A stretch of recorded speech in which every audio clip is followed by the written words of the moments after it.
cerita sedikit. Jadi bulan ini ya?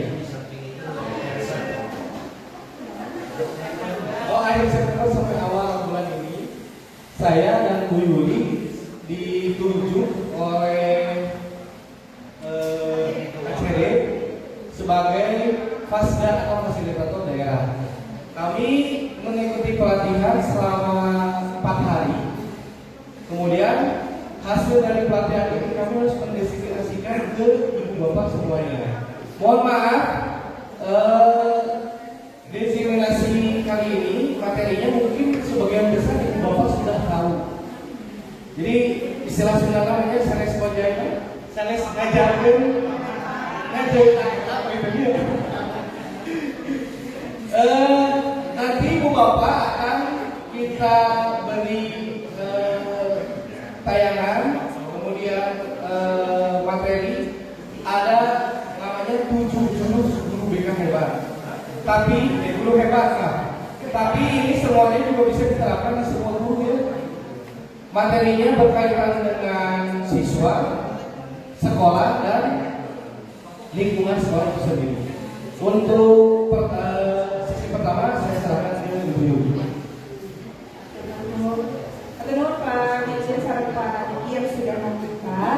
Mohon izin Bapak Ibu, saya bicara di depan bukan maksud ingin menggurui seperti kata Pak Diki tadi, sanes memasahan budaya kamari Bapak Ibu ya. Tapi niat saya dan Pak Diki ingin berbagi praktik baik dari pelatihan yang sudah kami ikuti kemarin selama 4 hari.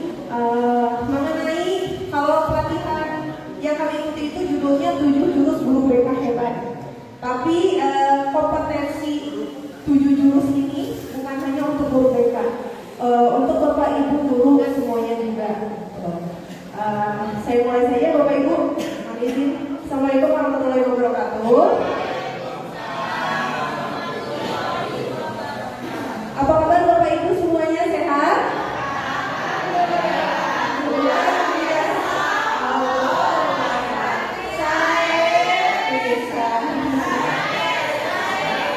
Alhamdulillah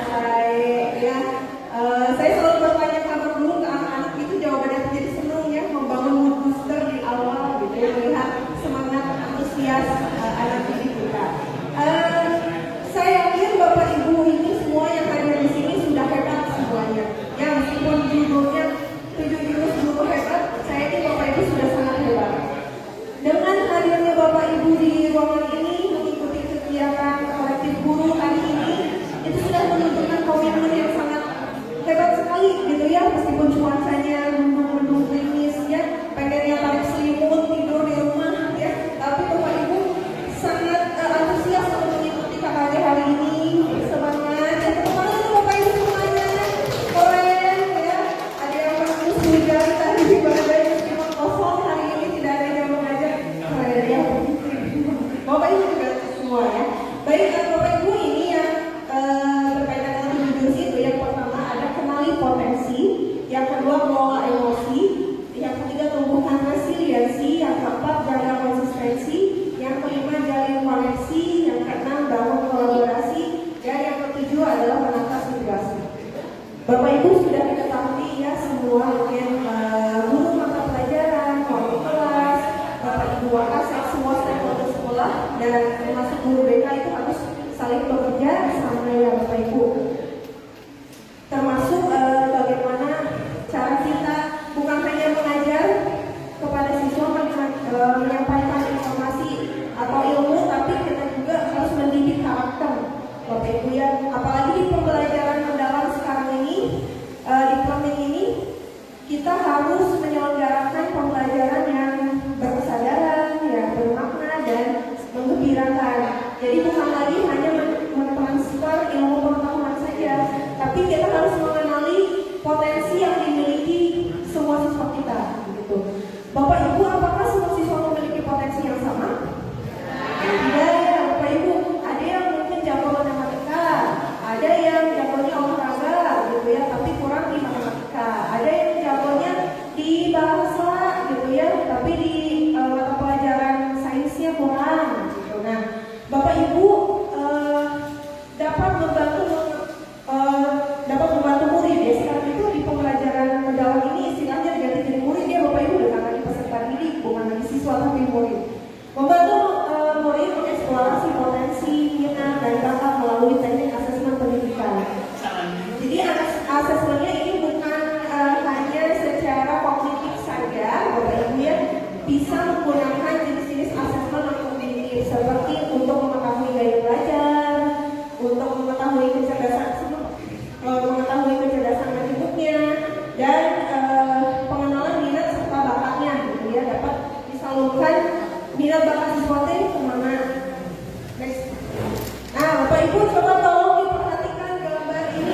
mempunyai kemampuan yang berbeda-beda ya. Untuk instruksi dari gurunya ini ya, untuk seleksi yang adil, katanya semua orang harus mengambil ujian yang sama. Manjat pohon. Nah, kira-kira hewan yang bisa manjat pohon adalah apa, Bapak Ibu? Oh ya, pasti yang udah menang duluan ya, yang bisa memanjat burung bisa aja yang nyampe lebih duluan, tapi bukan dipanjat ya, tapi dia terbang gitu. Nah, Bapak Ibu ibaratnya begitu, kita memahami potensi yang ada di siswa kita, bagaimana caranya menyampaikan materi agar mudah dipahami sesuai dengan kemampuan masing-masing murid gitu. Next lagi. Nah, Bapak Ibu, menurut tokoh psikologi Amerika ada namanya Howard Gardner ya, yang membagi kecerdasan manusia itu menjadi 8 jenis, disebutnya dengan kecerdasan majemuk. Yang pertama ada namanya cerdas linguistik atau verbal, gitu ya. Ada siswa yang jago public speaking-nya, gitu ya, atau berkata-katanya itu terstruktur, bagus, gitu ya. Bisa jadi si murid tersebut punya kecerdasan verbal. Ada cerdas interpersonal. Cerdas interpersonal itu dia memiliki kemampuan sosialisasi yang baik, gitu, mudah bergaul, mudah beradaptasi, gitu ya. Kemudian ada cerdas naturalistik. Cerdas naturalistik ini murid-murid yang memiliki bakat yang berhubungan dengan alam, dengan biologi, gitu ya, yang tertarik dengan makhluk hidup, gitu. Terus punya bakat kalau menanam sesuatu jadi, gitu, Bapak Ibu ya.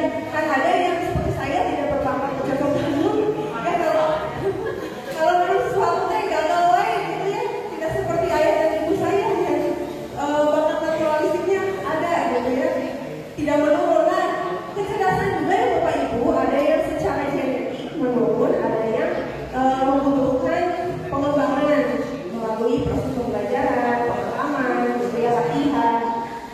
Kemudian cerdas musikal untuk murid yang menyukai seni, gitu ya, Bapak Ibu,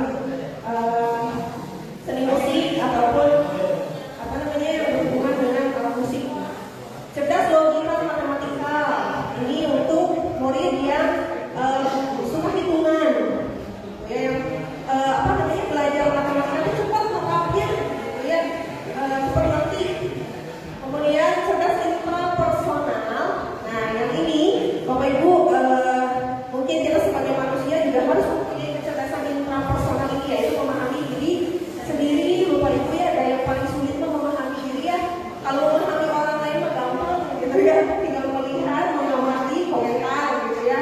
Tapi kalau memahami diri mah, anak-anak juga sama saya suka disuruh coba gali kemampuan, kelebihan dan kekurangan yang ada pada diri kamu. Gak ada ibu, itu Bapak Ibu, padahal pertanyaan yang sederhana, gitu ya. Coba renungi, gitu ya, selama ini apa yang sudah berhasil kamu capai. Nah, itu termasuk kelebihan atau yang mudah kamu pahami, atau misalnya kelemahan-kelemahan, kekurangan yang menurut kamu merugikan, nah, itu termasuk kekurangan, gitu. Itu intrapersonalnya perlu dimiliki oleh kita, yang pemahaman diri terkait kelebihan dan kekurangan. Kemudian ada cerdas kinestetik. Nah, ini yang jago di bidang olahraga atau di praktik, gitu ya. Dan yang terakhir ada cerdas visual atau spasial. Kalau spasial ini di gambar, gitu ya, jago di gambar, mendesain, kreativitas secara visual. Nah, Bapak Ibu sudah pernah lihat yang ini kan ya, di awal adanya kurikulum merdeka kan sudah sosialisasikan kita kan harus mengenali gaya belajar siswa, gitu ya. Ada 3 gaya belajar yang disampaikan, yaitu gaya belajar visual, auditory, kinestetik. Saya yakin Bapak Ibu sudah pernah melakukan asesmen gaya belajar siswa? Ada yang sudah ya. Bisa lewat ini Bapak Ibu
ulangan.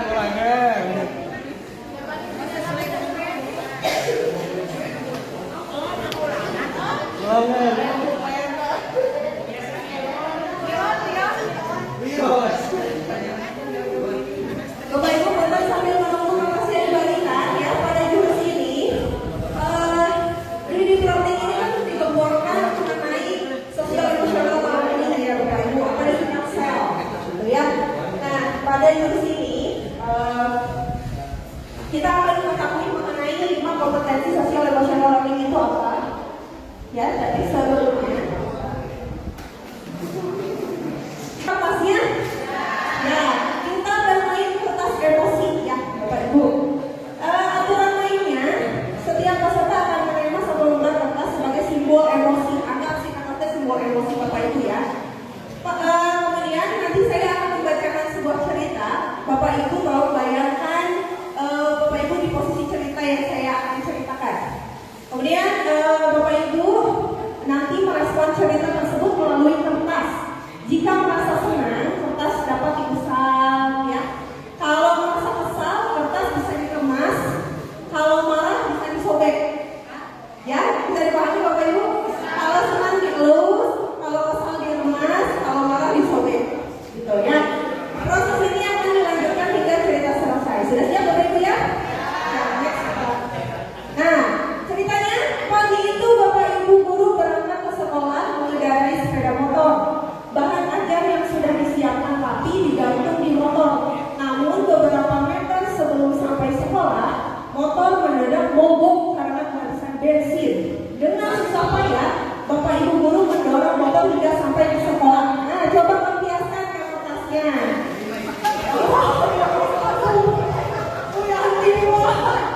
Ada yang Bu Fitri belum ada yang bisa.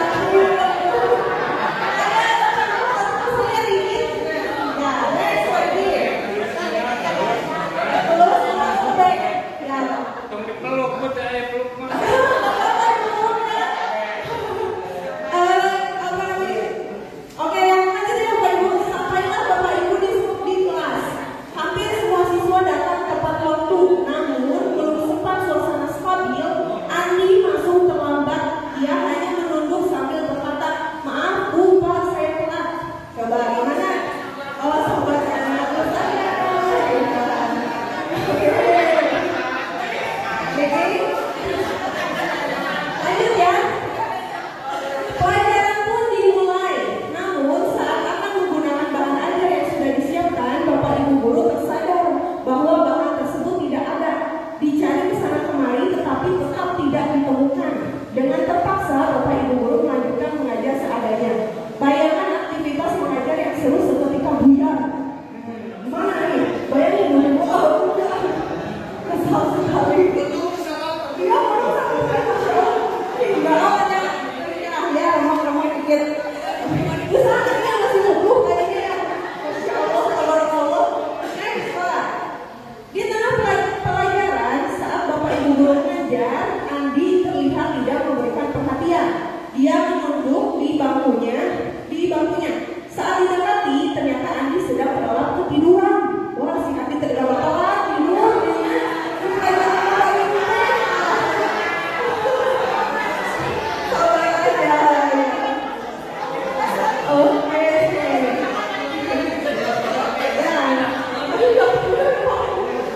Oke, nah ya next. Tak lama kemudian ada seorang bapak mengetuk pintu kelas.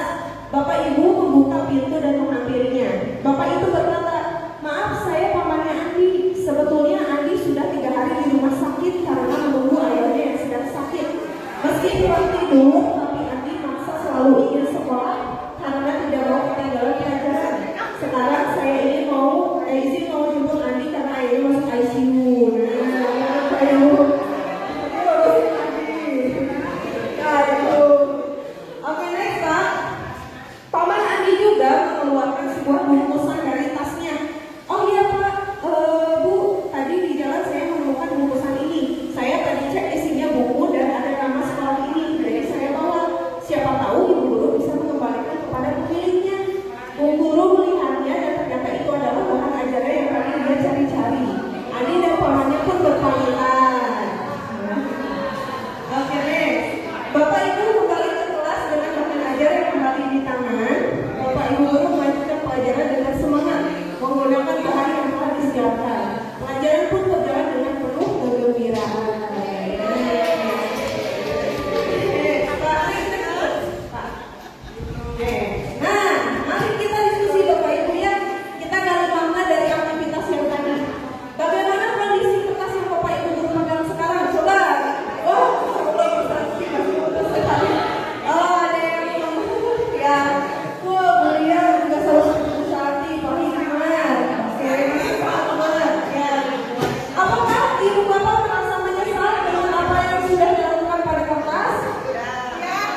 berarti tidak ada emosinya ya.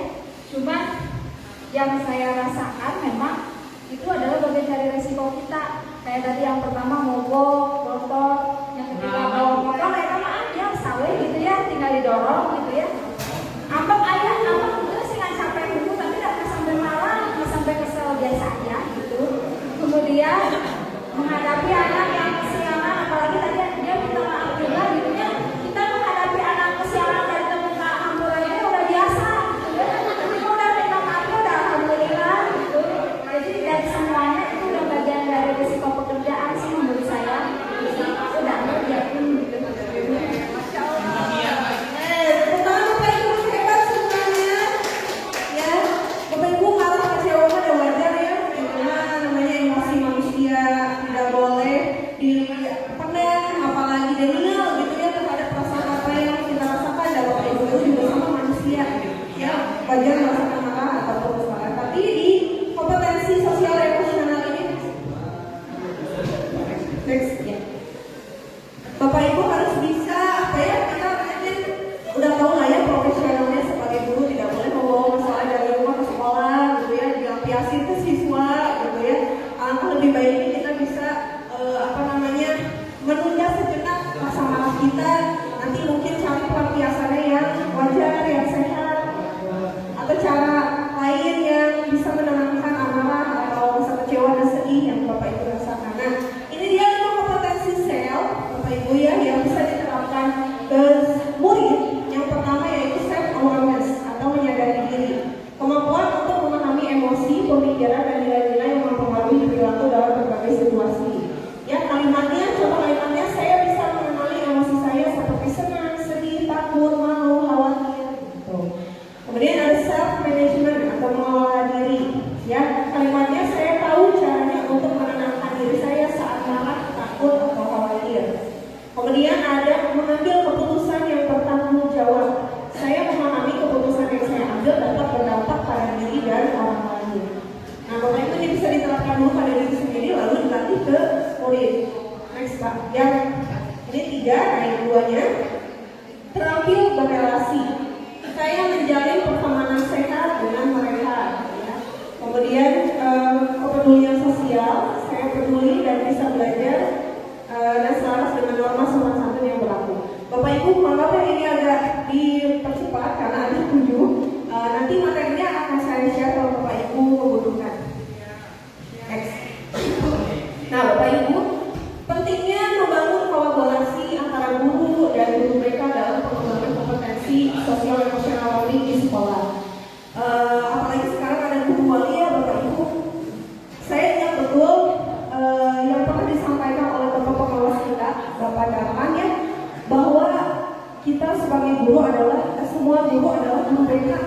Kata Pak Darman ya, semua guru adalah guru BK. Betul, mungkin di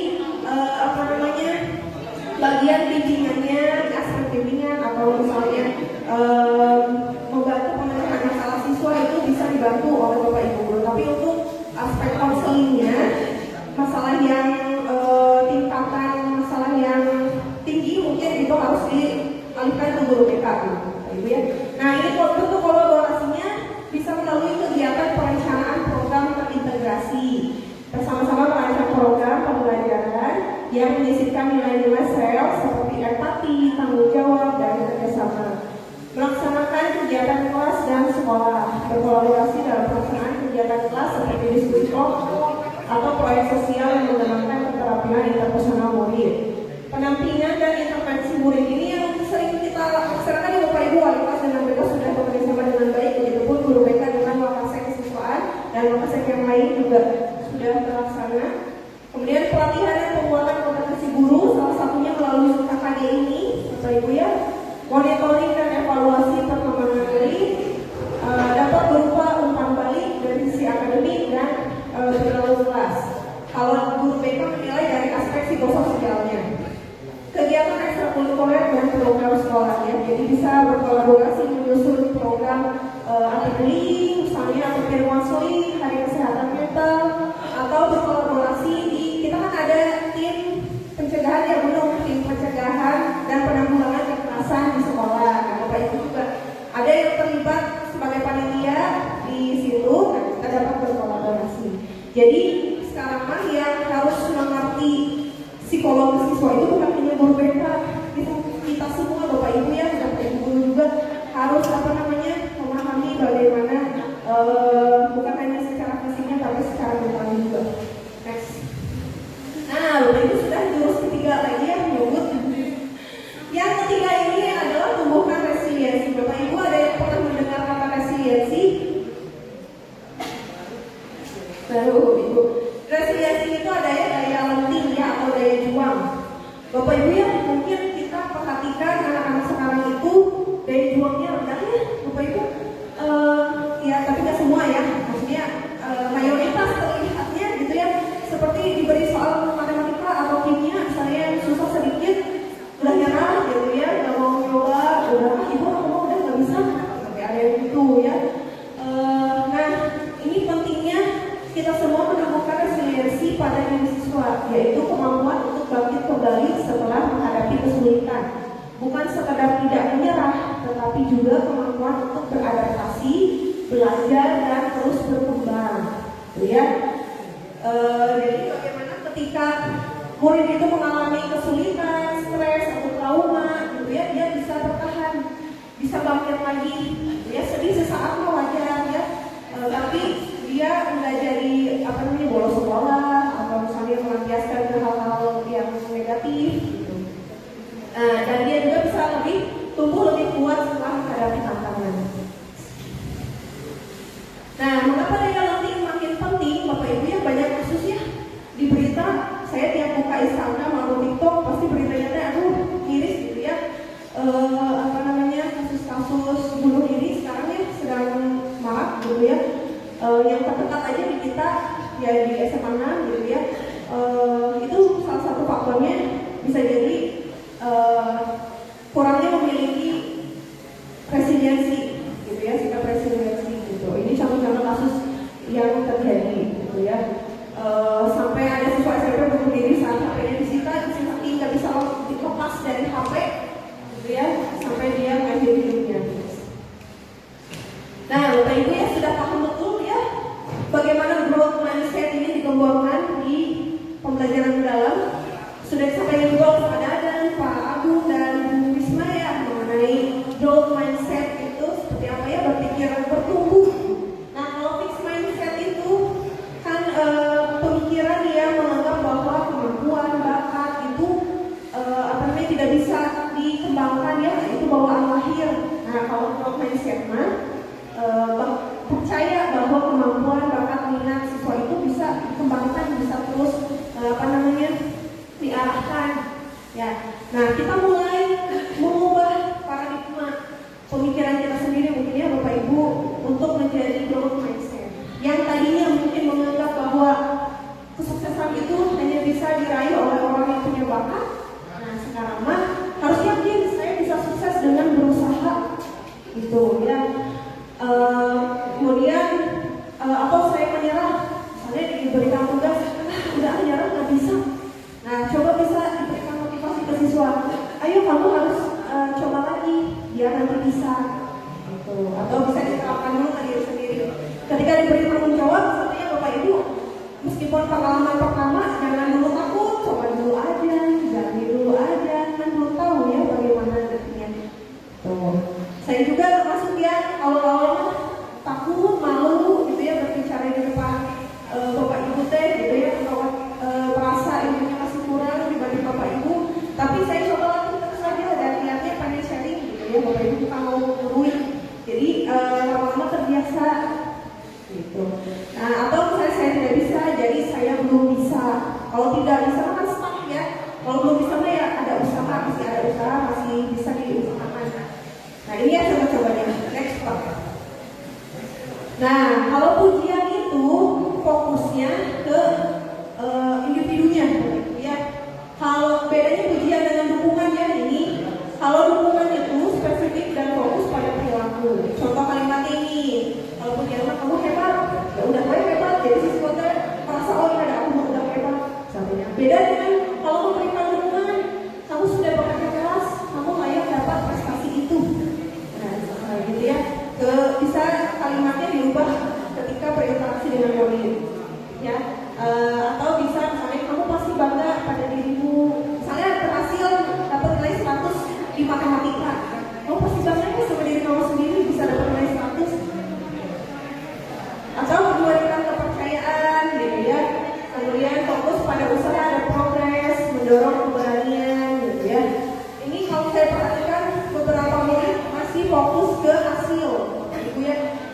itu nilainya gede, tapi prosesnya dia kurang memperhatikan gitu ya. Ketika apa namanya komplain soal nilai. Next.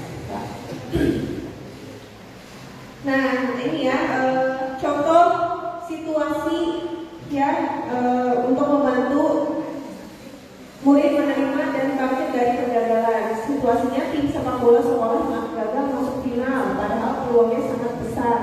Contoh ini rumusnya ya Bapak Ibu, rumusnya empati atau validasi perasaan. Ya jadi jangan langsung kamu mati doain sedih gitu ya. Jangan langsung gitu. Validasi dulu perasaannya. Oh iya si anaknya sedih gitu ya. Validasi dulu. Meskipun impian final kali ini belum terwujud ya, bukan berarti usaha kamu sia-sia ya. Terus adanya pengakuan usaha atau potensi, kemudian framing atau perspektif positif, adanya penegasan nilai diri, tawaran atau dukungan harapan ke depan. Contoh kalimatnya seperti ini Bapak Ibu ya. Next. Nah Bapak Ibu, di era sekarang ini yang perkembangan teknologinya sangat masif, yang sangat mempengaruhi perilaku murid-murid kita ya Bapak Ibu. Ini ada rumus bagaimana kita menghadapi karakteristik murid zaman now ya, Gen Z ya. Bisa diterapkan rumus lembut dan tega plus S ya, tega plus S kind and firm ya. Seperti ibu guru nih ya, ibu guru tega ya tapi tegas menendang anaknya agar mulai belajar terbang biar bisa terbang gitu ya. Kalau Bapak Ibu tegas tapi tidak lembut, kita menang sebagai guru tapi muridnya kalah gitu. Kalau tegas dan lembut, nah kita menang, anak menang. Maksudnya ketika berinteraksi gitu di kelas ya. Tidak tegas, tidak lembut juga, orang tua dan anak sama-sama kalah gitu ya. Atau kita sebagai guru tidak tegas tapi lembut, kita yang kalah, anak yang menang gitu. Jadi yang ideal itu adalah tegas dan lembut. Bapak Ibu, ada waktunya kita tegas, ada waktunya kita bersikap lembut. Next lagi. Nah, yang keempat, ya, jurus yang keempat adalah jaga konsistensi. Bapak Ibu, ini ya mungkin yang paling sulit untuk apa namanya kita laksanakan, yaitu konsisten. Kalau apa namanya di awal kita menerima informasi baru itu pasti antusias, gitu ya, antusiasnya di awal.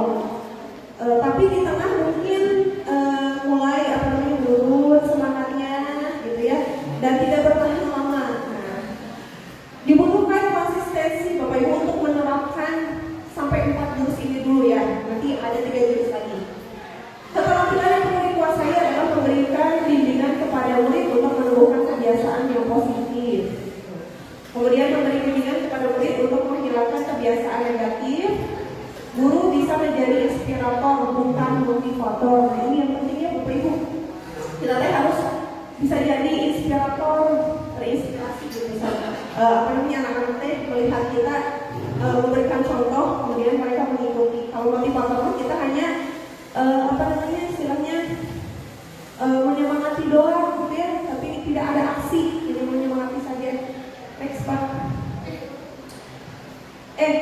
Back dulu. Nah Bapak Ibu ya, sebelum ke materi ya, Ibu Nuk bisa berpasangan dulu punten sama Bu Santi. Kita main games dulu ya Bapak Ibu, berdua.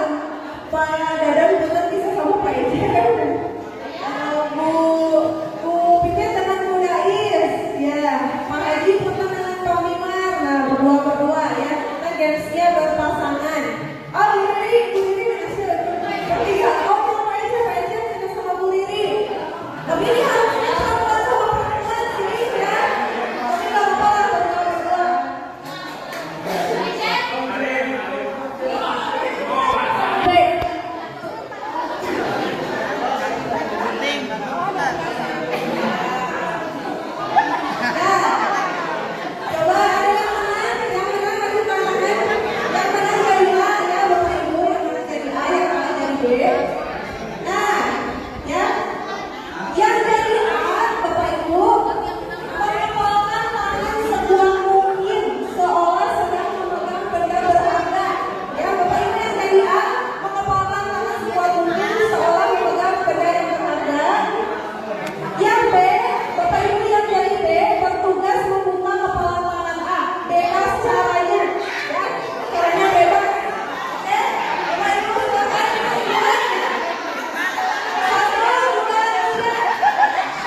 lebih terbuka gitu ya. Berarti mengapa kita tidak suka dipaksa dan diperintah? Bapak Ibu, kenapa sih? Kenapa mungkin? Kenapa mungkin tidak suka dipaksa dan diperintah?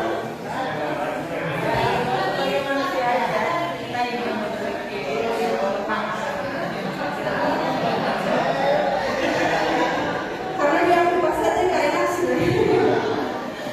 Ya, karena kebutuhan dasar manusia itu ya ingin dihargai, gitu ya, atau memiliki kuasa atas dirinya, otonomi, gitu ya. Ya ini saya ya ini saya, gitu. Apa namanya? Jika otonomi dan kemerdekaannya diusir, maka next Pak. Ya, maka kan kalau kita apa namanya dipaksa gitu ya untuk menaati aturan, apalagi cara penyampaiannya mungkin kurang menyenangkan, malah kita semakin ingin melanggar, gitu ya, Bapak Ibu, bukannya ingin menaati. Kayak iklan misalnya di jalan, Bapak Ibu pernah lihat iklan, jangan tengok kiri, Bapak Ibu tengok nggak? Gitu ya, jadi di sistem otak kita juga udah apa namanya secara alami mengatur gitu ya, ketika diperintah jangan tengok kiri, malah semakin ingin melanggar gitu. Karena itu penasaran ya. Nah, ini ya 10 tombol ajaib daya perintah dalam diri yang bisa diaktifkan dalam diri Bapak Ibu ya. Yang pertama ada kesenangan atau joy ya. Bapak Ibu senang menjadi guru, Bapak Ibu senang mengajar, Bapak Ibu senang bertemu siswa, membimbing siswa, gitu ya. Harus apa namanya menjadi afirmasi positif ke diri. Kemudian tumbuhkan dari kesenangan itu menjadi suatu kebanggaan ketika melihat murid apa namanya berprestasi atau memahami apa yang kita sampaikan atau perilakunya berubah yang tadinya negatif jadi positif, itu jadi suatu kebanggaan ya bagi kita. Kemudian adanya rasa keingin-tahuan gitu ya, dengan Bapak Ibu guru hadir di KKG ini kan punya rasa ingin tahu yang tinggi terhadap ilmu yang baru gitu. Atau semangat mengikuti pelatihan gitu ya. Adanya minat, Bapak Ibu minat jadi guru?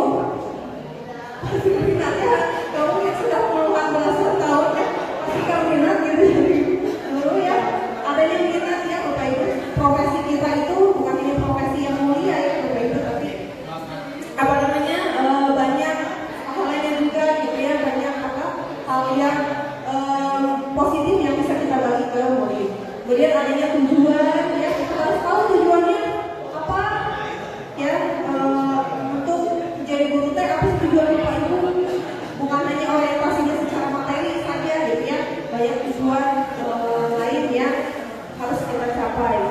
Kemudian adanya kebutuhan mah apa namanya kayak pengembangan diri, butuh upgrade ilmu misalnya, butuh apa namanya sebagai guru itu bukan berarti yang paling tahu Bapak Ibu, berarti pernah belajar sepanjang hayat ya dari guru, belajar terus gitu dari karakteristik dari ilmu yang semakin berkembang, kemudian manfaat ya.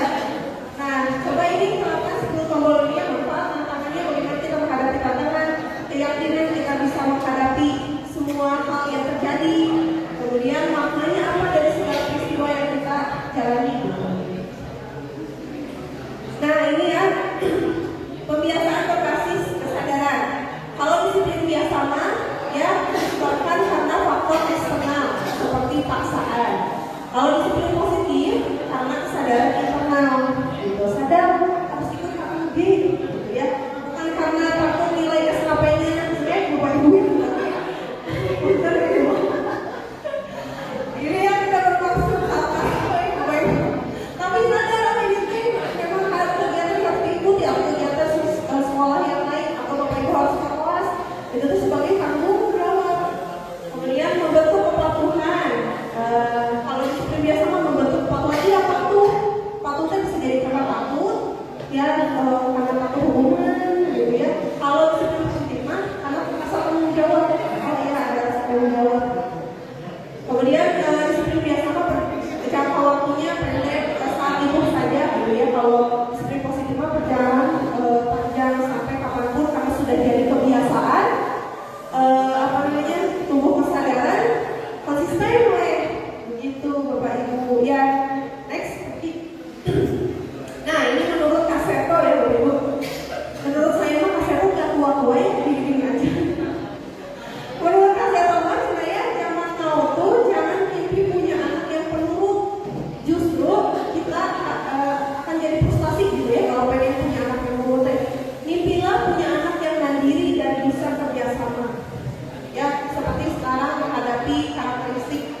murid-murid kita gitu ya disuruh nurut ya sesuai makin apa namanya matang gitu ya. Nah tapi kalau muridnya mandiri dan bisa diajak bersama itu jauh lebih baik. Nah ya, nah Bapak Ibu sekian yang saya sampaikan. Jurus kelima, 6, dan 7 akan disampaikan oleh Pak Didi. Mohon maaf apabila ada kesalahan penyampaian atau ada bahasa yang kurang berkenan. Terima kasih atas perhatiannya. Assalamualaikum warahmatullahi wabarakatuh. Assalamualaikum warahmatullahi wabarakatuh. Ibu Bapak masih semangat?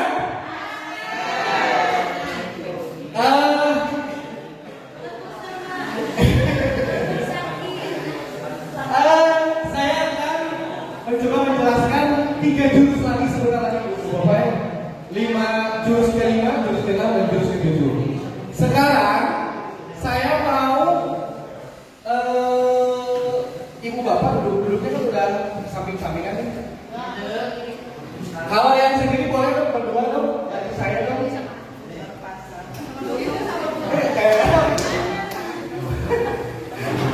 Kalau tepuk kita nih kok baru pasangan. Ya. Yang sebelah kiri itu adalah A, yang sebelah kanan adalah B.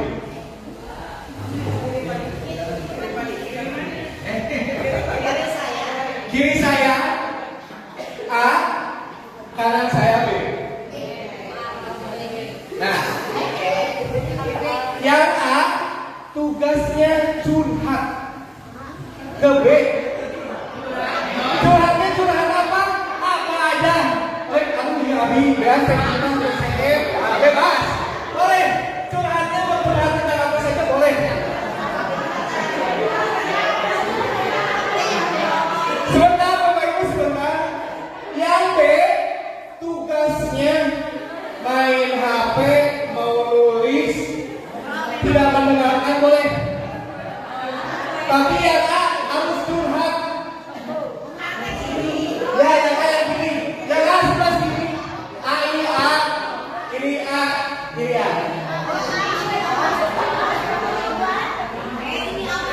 Ini yang B. Ini B.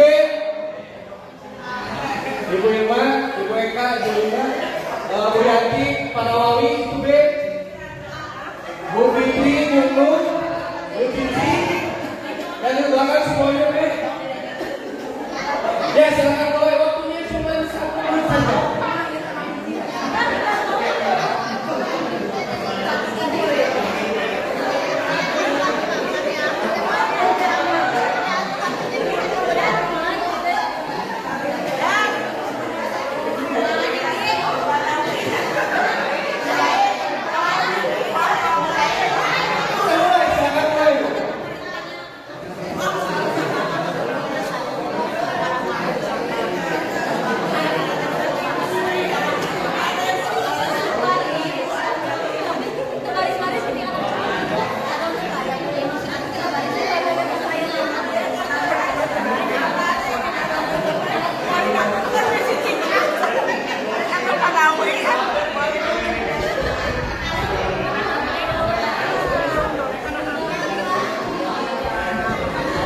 yang A curhat ke B, tapi ditanggapi, itu apa rasanya?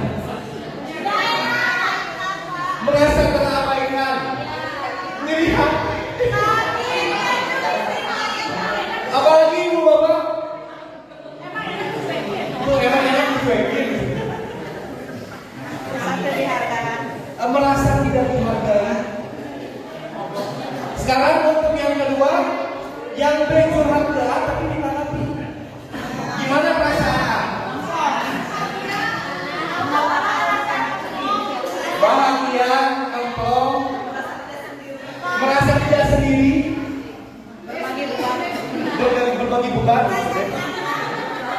merasa dianggap. Oke Bapak Ibu, itu adalah simulasi yang berkaitan dengan jurus kelima, yaitu jurus jalin koneksi. Di sini ada konsep kunci yang akan dipahami. Satu, komunikasi empati dengan mendengar aktif. Yang kedua, prinsip koneksi sebelum koreksi. Yang ketiga, prinsip mengelola masalah dan mengembangkan peluang positif.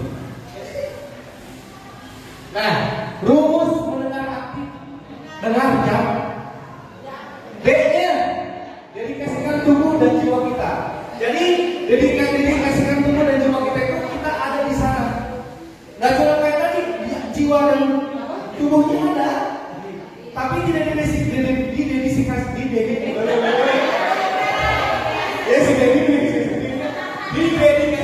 untuk mendengarkan orang yang sedang curhat.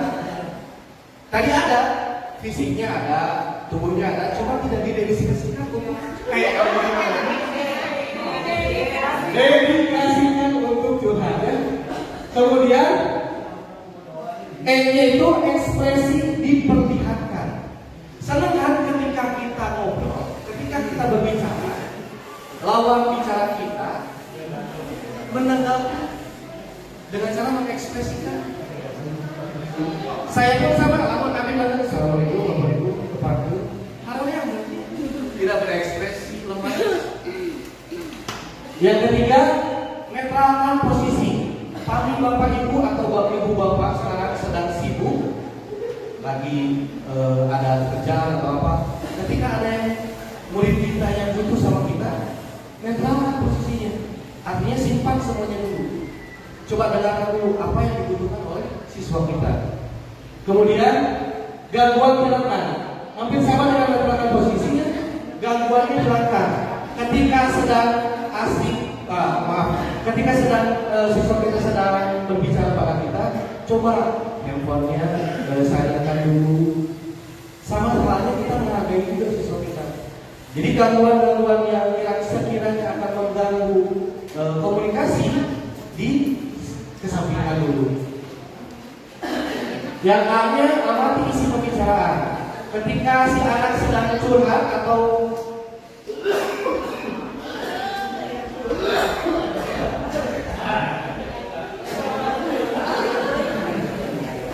benar, timbering dari tujuh kawasan ini saya salah nama, tapi tersawinas. Amati si pembicaraannya ya. Kita bisa mendalami apa yang sedang dialami oleh siswa kita dengan cara mengamati isi pembicaraan dari siswa kita. Oh ini udah berarti kenalnya kira-kira. Oh ternyata dia dengan cara kita mengamati isi pembicaraannya. Kemudian yang itu adalah respon. Kamu cari kuaya tidak lagi. Rencana curhat. Udah isi kamu pilih curhat. Ayo buat kamu. Dan direspon. Harus merespon ya. Ketika anak kita butuh sama kita, atau bahkan ketika sedang belajar, murid kita menanyakan tentang pelajaran apa yang sedang kita ajarkan, kemudian tidak direspon sama kita. Yang terakhir adalah jangan dipotong. Lanjutkan baju. Nah ini adalah keterampilan mendengarkan aktif. Dimulai dari keterampilan membuka percakapan, mau untuk membuka obrolan, kemudian keterampilan bertanya, mau bertanya, bisa mengembangkan pertanyaan, kemudian keterampilan merespon, bisa merespon apa yang sedang disampaikan oleh lawan bicara kita. Kemudian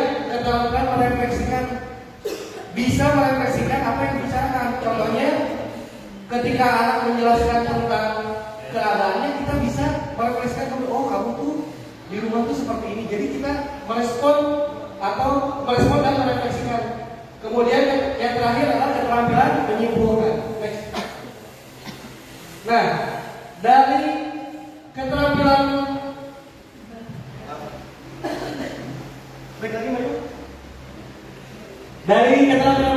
mendengarkan aktif, di sana ada keterampilan bertanya. Next. Nah, ada pertanyaan terbuka, ada pertanyaan tertutup. Kira-kira kalau pertanyaan terbuka untuk apa? Anaknya jawabnya panjang. Kalau pertanyaan tertutup, ya. Jadi kalau pertanyaan terbuka itu lebih mendorong luas orang untuk berbicara.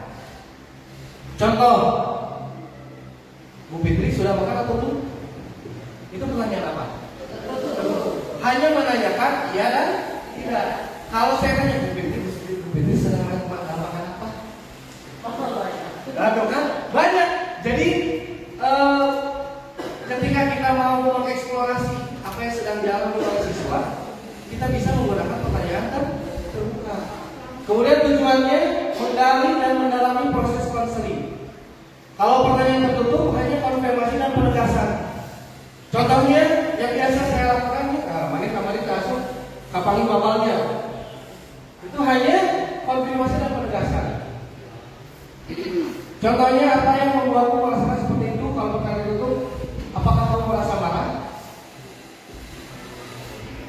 Kemudian kekurangannya, kelebihannya mendalam ekspresi dan refleksi, efisien dan secara waktu. Kalau pertanyaan terbuka itu lebih lama, kalau pertanyaan tertutup itu lebih singkat. Biasanya pertanyaan tertutup itu hanya menanyakan iya dan tidak. Pertanyaan multiple choice dipakai untuk pengumpulan data. Kemudian kekurangan pertanyaan terbuka membuat konseling bingung dan waktu lebih lama. Kalau kita tidak bisa mencoba untuk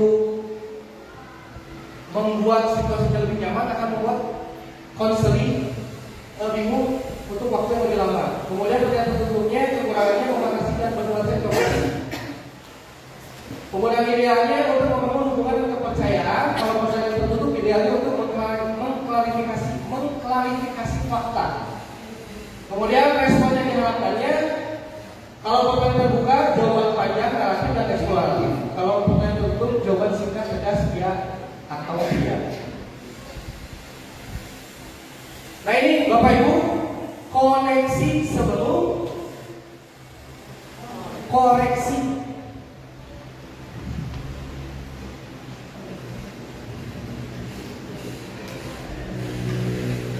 Sebelum menegur atau memperbaiki murid, bangun dulu kepercayaan dan rasa nyaman agar murid merasa aman, mau menerima saran. Satu, di sini ada segitiga restitusi. Jadi, satu, menstabilkan identitas, menjelaskan bahwa setiap orang pernah melakukan kesalahan dan kesalahan tersebut bukan merupakan identitas mereka. Ini membantu siswa merasa lebih aman dan tidak merasa malu. Keduanya, Bapaknya Bagaimana pernah tidak itu? Contohnya seperti itu ya. Yang kedua, validasi tindakan salah. Memvalidasi perasaan dan alasan dibalik tindakan salah tersebut. Ini membantu siswa untuk membedakan masalah dan tidak merasa disalahkan. Nah, ujian berikut bolos. Kenapa alasannya? Jadi tidak dijudge langsung ya. Yang ketiga, menanyakan keyakinan. Mengajak siswa untuk merefleksikan nilai-nilai yang mereka pegang dan bagaimana tindakan mereka bertentangan dengan keyakinan tersebut. Ini membantu siswa untuk belajar dari kesalahan mereka dan mengembangkan pemahaman yang mendalam tentang nilai-nilai kebaikan. Ditanya kembali, menurut kamu perilaku kamu ini sudah benar atau tidak? Terus gimana cara memperbaikinya? Jadi tidak dijudge, dasar paling mah wae. Lanjut. Nah, kita lanjut ke jurus ke-6. Jurus ke-6 ini adalah bangun kolaborasi. Kolaborasi antara guru mata pelajaran, guru BK, orang tua sangat penting untuk membangun perkembangan murid. Di sini ada 4 kunci yang akan dipahami. Satu, esensi, fungsi, dan tujuan melakukan kolaborasi. Yang kedua, identifikasi permasalahan murid sehingga guru bisa memahami kapan dibutuhkan kolaborasi. Yang ketiga, mekanisme kolaborasi dan menyelesaikan permasalahan murid atau problem solving. Yang keempat, pelibatan orang tua di satuan pendidikan. Kita percepat saja ibu ya, waktu udah mulai mau selesai. Ibu bapak mungkin sudah tahu ya peran guru kelas dan guru BK. Kalau peran utamanya guru kelas itu pembelajaran yang mendidik melalui mata pelajaran dan pembentukan karakter murid. Jadi perannya guru kelas dan guru BK berbedanya peranannya memandirikan dalam pembangunan potensi murid baik dalam pribadi, sosial, dan karir. Kebutuhan kolaborasinya membantu dan memahami masalah belajar sosial emosional. Saya jelaskan secara singkat saja Bapak Ibu ya. Jadi gini, kalau saya baca juga belibet. Di sekolah kita kan ada berbagai macam peran guru di sekolah. Dari mulai guru mata pelajaran, sekarang ditambah lagi ada guru. Apa itu guru? Menangani apa udah sih?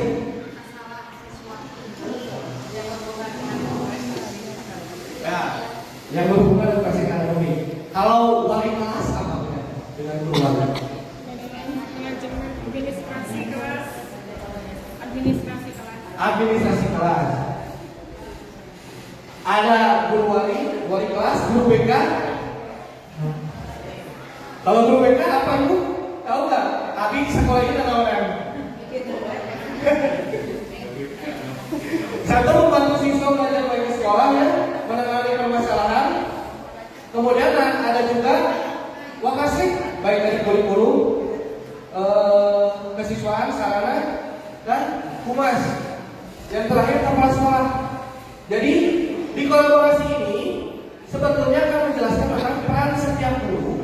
Gimana caranya kita bisa menyelesaikan masalah yang ada di sekolah berdasarkan peran guru tersebut dengan cara berkolaborasi. Lanjutnya ayo. Nah ini ya, di BK itu permasalahan dibagi 3 tier. Yang tier pertama yang universal, yang kedua itu terarah, yang ketiga itu intensif. Kalau yang universal itu yang tier pertama itu apa coba kira-kira Bu? Yang kasusnya ringan-ringan seperti bolos, terus apa lagi? Sering terlambat. Kalau di penjelasan di sini, tiap pertama itu kesulitan akademik ringan karena instruksi umum yang kurang efektif, ketidakteraturan perilaku ringan seperti gangguan kecil di kelas, masuk ribut wae, ilmunya masuk ngomong wae, masuk tidur wae. Kemudian kurangnya keterampilan sosial, rasa atau kesadaran emosional, ketidakhadiran atau keterlambatan ringan. Yang terakhir kebutuhan akan keterampilan transisi atau karir dasar. Jadi masalah yang pertama bisa diselesaikan oleh semua bapak ibu. Jadi tidak melulu sekarang suka guru BK, dia bapaknya udah kami sarewai, tidak ya. Tier pertama itu sebetulnya juga kalau bukan guru pun bisa melihat kalau si anak ada masalah, bisa diselesaikan secara langsung. Tidak butuh bantuan orang lain untuk menyelesaikan masalah tersebut. Nah, tier yang kedua ini butuh sedikit kolaborasi. Biasanya kasus-kasus yang cukup berat. Contohnya, mulai dari anak yang bolos, sudah ditegur, tapi bolos lagi. Kemudian murid yang tidak menerima respon intervensi tier 1. Nah, jadi yang tidak menerima respon tier 1 itu sudah ditegur, tapi tidak ada perubahan. Nah, ini butuh kolaborasi. Misalnya guru wali dengan wali kelas atau wali kelas dengan guru BK. Biasanya. Kemudian perilaku mengganggu berulang seperti pelanggaran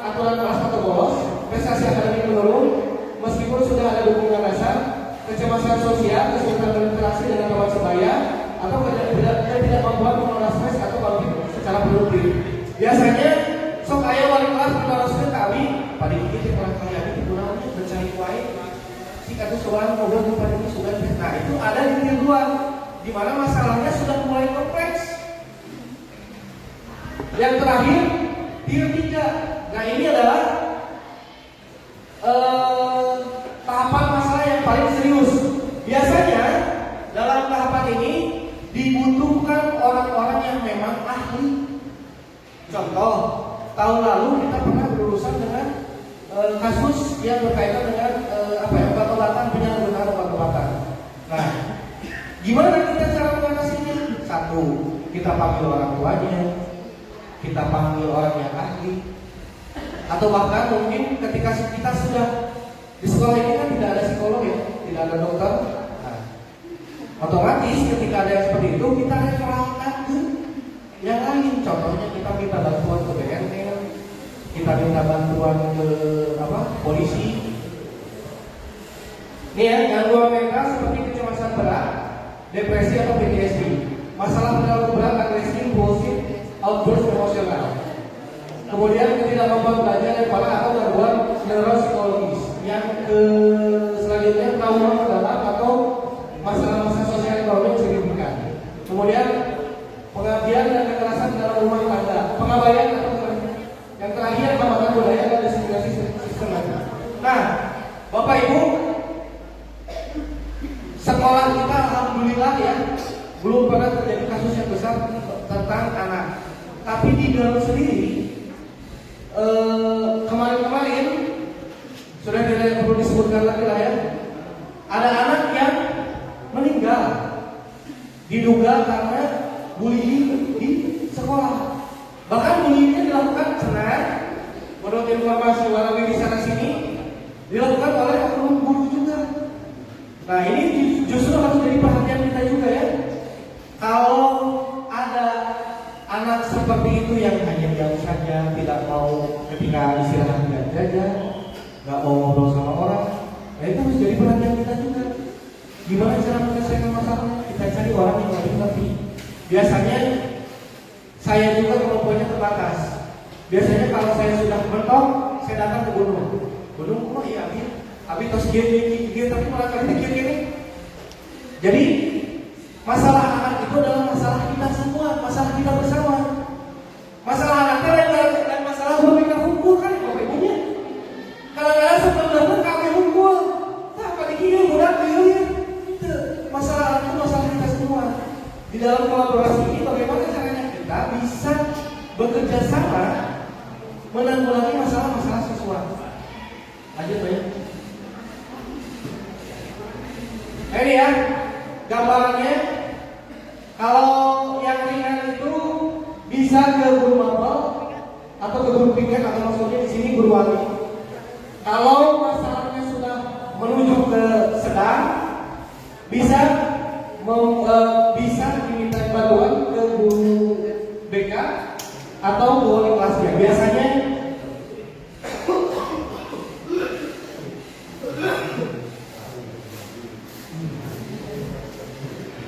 Biasanya kalau guru mata pelajaran, sialnya doang itu. Orang pindah ke wali kelasnya, sama wali kelasnya. Ketika sudah tidak mempan oleh guru mata pelajaran, kita kasih tahu ke wali kelas.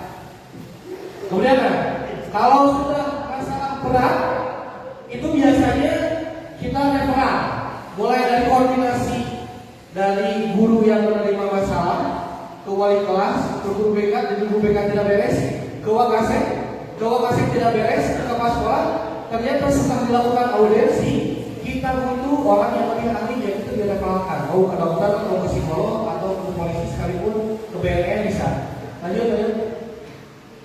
Nah ini adalah contoh alur penyelesaian masalah dan murid. Sebetulnya tadi juga sudah saya jelaskan, cuma ini gambaran secara tertulisnya saja. Lanjut. Nah, mekanisme kolaborasi dalam penanganan masalah murid. 1, identifikasi masalahnya dulu. Apa yang terjadi di dalam, apa yang salah dengan murid tersebut. Kita lihat dulu, jangan langsung menjudge murid tersebut karena punya masalah. Yang kedua, diskusi awal dalam konferensi kasus.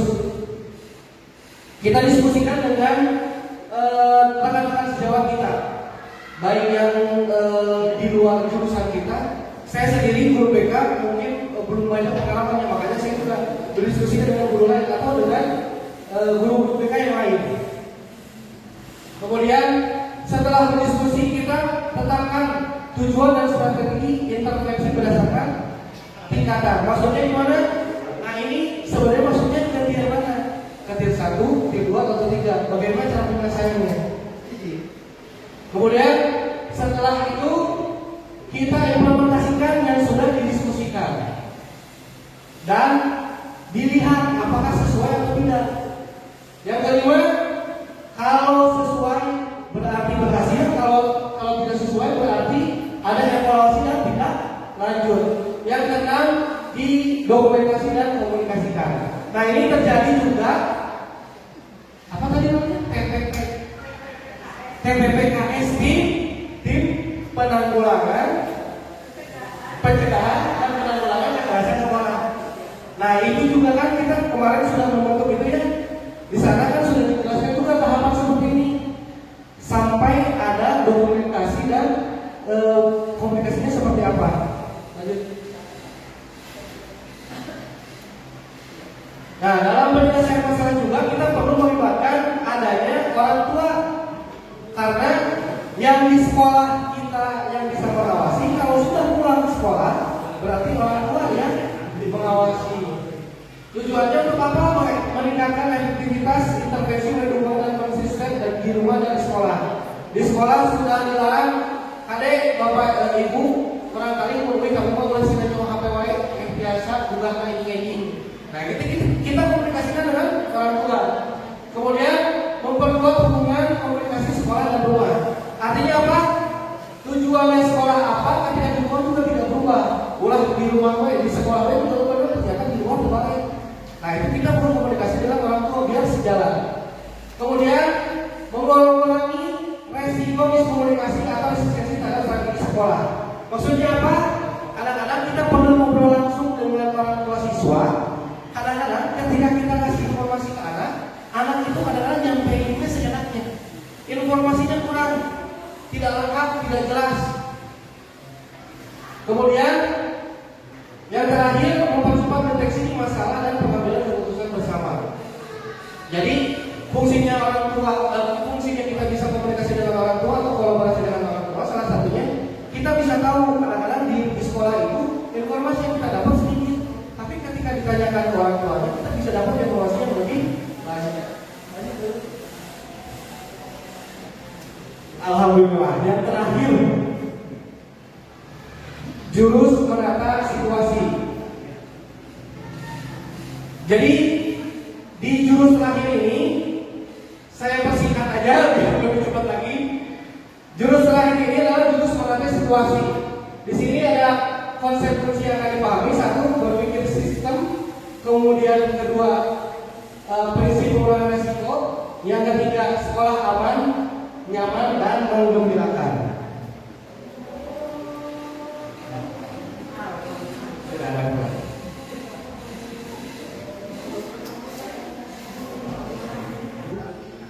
Inti dari jurus ketujuh ini adalah guru dan sekolah menciptakan suasana belajar yang aman, nyaman, dan menggembirakan dengan memperhatikan sistem dan resiko.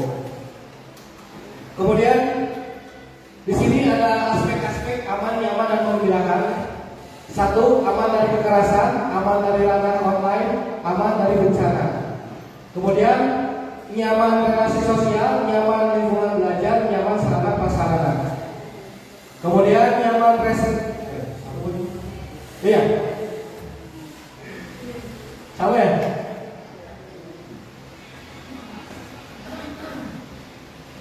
Lanjut. Oh ya. Di sini ada 5 unsur berpikir sistem. Ada 5R, ada resource, ada roles, relation, rules, and result. Kalau resource itu sumber daya, bahan, kapasitas, kemampuan, dan daya. Rules itu peraturan keberadaan fungsi. Relation itu hubungan antar peran, kerjasama, koordinasi dan komunikasi. Oh, roles, bukan rules, roles. Keberadaan fungsi, relation hubungan antara peran dan kerjasama, koordinasi dan komunikasi. Rules, aturan, kebijakan, budaya dan norma. Result adalah hasil dan dampak. Lanjut dulu. Nah, jadi di jurus ketujuh ini bagaimana setiap aspek yang ada di sekolah itu menjadi salah satu apa namanya, bisa menjadi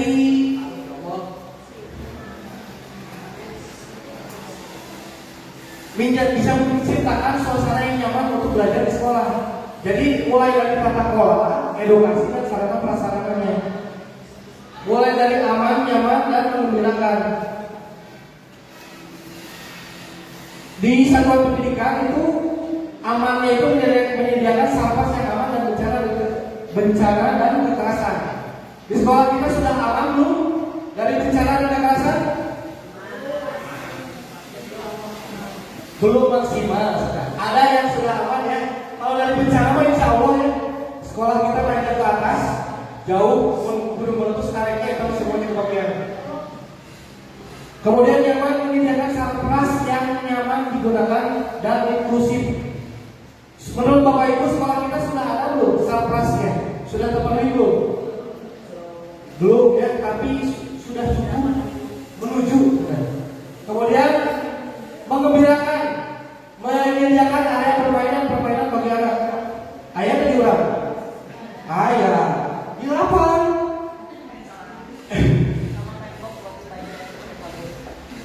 Kemudian kalau di keluarga memberikan kelengkapan belajar yang aman bagi anak. Nah ini yang tidak bisa kita kontrol. Kadang-kadang untuk menciptakan situasi belajar yang enak di sekolah mungkin bisa terlaksana. Contohnya di sini kita punya sarananya, baik proyektor, laptop dan lain sebagainya. Mungkin di rumah tidak. Jangankan laptop, buku aja kadang-kadang susah untuk pinjam. Kemudian nyamannya di luar menyediakan kelengkapan belajar yang nyaman digunakan dan inklusif. Tidak semua anak didik kita itu punya perlengkapan belajar yang memadai. Kemudian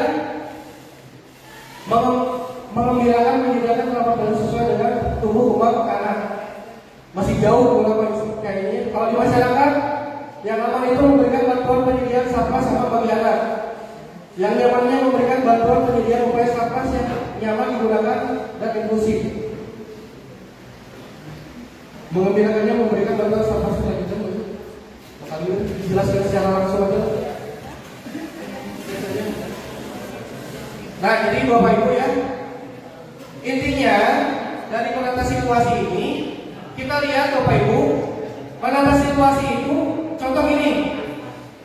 Misalkan menegur anak itu bukan cuma fungsinya guru BK saja. Nanti berkaitan dengan semuanya.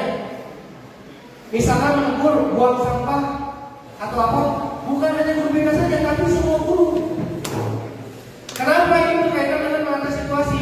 Karena kalau ada semua guru tidak memperhatikan anaknya, misalkan sok jam atau naik tulis atau minta lupa nama sekolah kita insya Allah kayak tempat sampah semuanya, kayak TPA.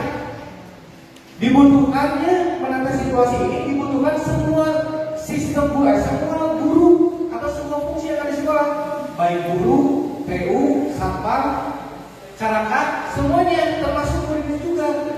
Jadi bukan hanya dari salah satu pihak saja.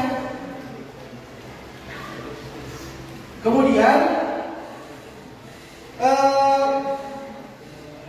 di sini menatasi situasi juga bukan hanya tentang lingkungan sekolahnya saja, tapi berkaitan dengan yang tadi, contoh penanganan kasus bullying yang pernah terjadi ya.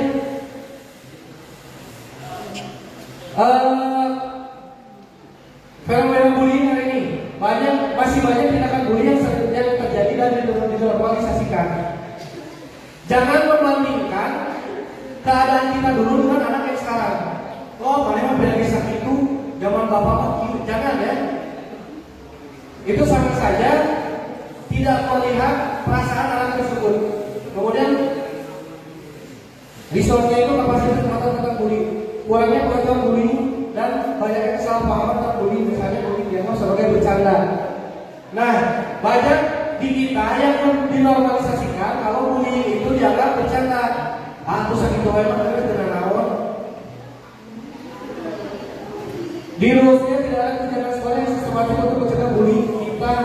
Kita hanya ada tindakan efektif saat ada bullying terjadi. Setelah itu hilang lagi ya. Biasanya yang kita sebut hit and run ya. Udah aja. Ketika ada masalah, kalau sudah tidak terjadi hilang lagi. Tidak dijaga, tidak di-maintain. Kemudian rolnya terpelan-pelan berjalan, kebanyakan bully berperan sebagai penonton pasif atau membiarkan menormalisasi bully. Guru dan organisasi bully tidak berperan besar dalam penanganan bully. Yang benar ya, tidak banyak anak bully yang mau melaporkan kejadian bullying. Dianggapnya tidak mau melaporkan karena takut atau hanya ingin menjadi penonton saja. Yang terakhir, relation, tidak ada kerjasama koordinasi khusus antara pihak sekolah atau pihak sekolah dengan organisasi masyarakat atau pihak wakil dan kalian dalam mencegah bullying.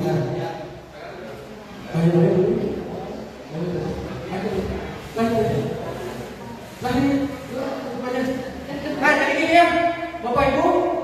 Jadi di dalam jurus menangani situasi ini tidak hanya tentang sistem yang ada di sekolah saja, tapi peran serta ibu bapak sebagai guru di sekolah, kemudian peran kepala sekolah, peran guru BK, peran wali kelas, semuanya berhubungan, termasuk peran orang tua di rumah. Berkaitan dengan apa saja? Dari mulai fasilitasnya, dari mulai pengajarannya, sarprasnya, mungkinnya kalau fasilitas, cara mengajarnya, memperhatikannya, termasuk cara mendidiknya. Jadi mengatasi situasi itu tidak hanya tentang sarprasnya saja. Jadi jangan hanya ketika ada masalah hanya ditekankan kepada salah satu guru saja. Ayo bawa sih urusan guru, ayo bawa sih urusan guru mereka. Tidak. Menatasi situasi itu semuanya berkaitan, baik yang ada di sekolah maupun di luar sekolah. Ayo mulai nanti dari awal, dari jurus 1 sampai cover awal.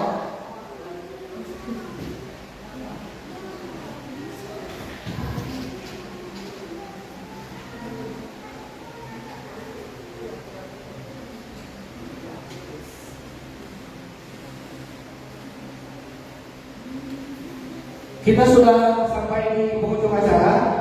Saya mau tanya dulu, kalau kenali potensi itu, kesimpulannya menurut Ibu Bapak Ibu apa?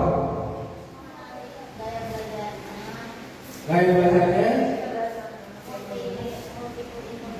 multiple intelligence dan minat dan bakat. Yang kedua